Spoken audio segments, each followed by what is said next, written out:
Hi everyone, I'm Emily. I have about 3 years of online teaching experience and I'm sharing a few tips and tricks with you. So today's video is focusing on the body and the soul.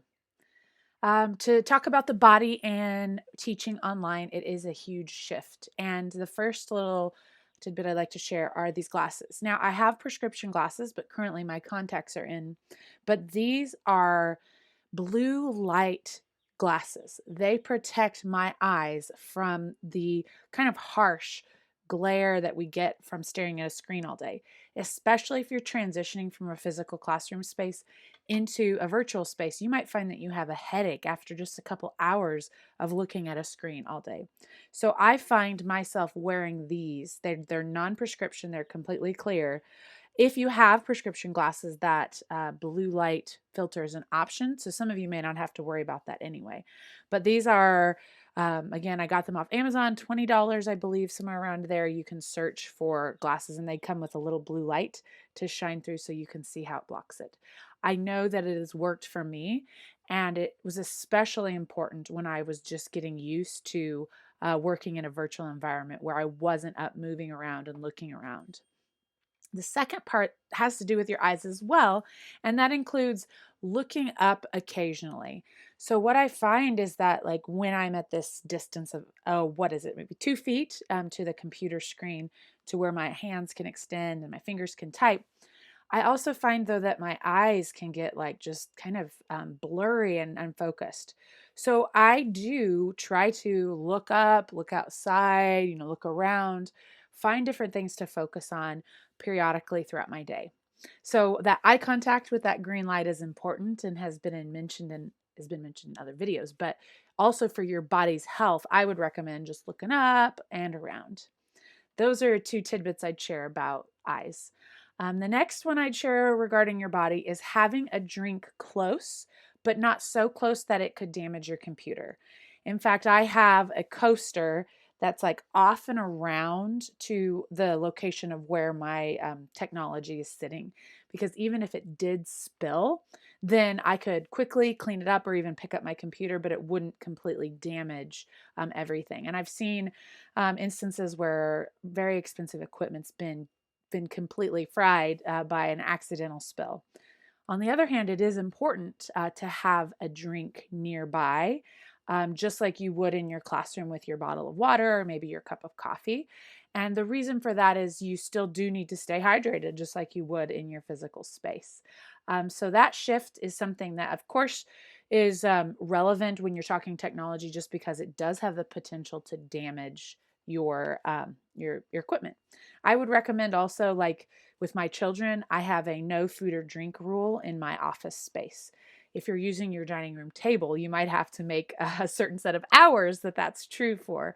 But the reality is technology is a little more fragile than what we would normally want around liquid. So just being careful and cognizant of that is a recommendation I'd have. Another tip I'd have in terms of caring for your body is, please listen to, if you've got a watch or a pedometer of some kind that is like stand up, stand up, stand up, if possible, please do stand up. And in fact, when I'm in meetings, and if your district doesn't require you to have a video presence all the time, maybe you can just have audio. I find that I'm actually focused better in many cases when I'm doing some monotonous task, putting laundry away, sweeping, something of that nature, and I have my headset on and I'm able to complete that. I have another computer that has a Bluetooth headset, which is really convenient because then I have no tether at all to the particular device that I'm working off of. Of course, it varies district by district what you could or wouldn't be allowed to do in that regard. But if possible, I take that time to both be in the meetings that I need to be in and be up and moving, so I'm not just sitting all day long, because that is a very real thing that I experienced, was these new aches and pains after sitting all day. Some of you might be finding that your dining room table is wonderful for eating meals and family game night, but terrible for sitting all day and teaching. So I did purchase a standing desk.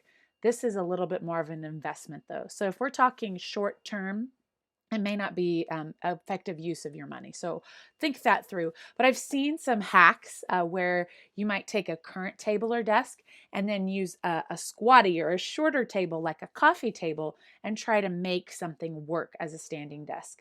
Or even an ironing board. If you've got a more stable one than I've got, if you can stand it up, it's possible that then you could continue to work and stand. Also, in regard to your body, the temptation might be there to just stay in those pajamas, waltz over to the computer, and get rolling with your day.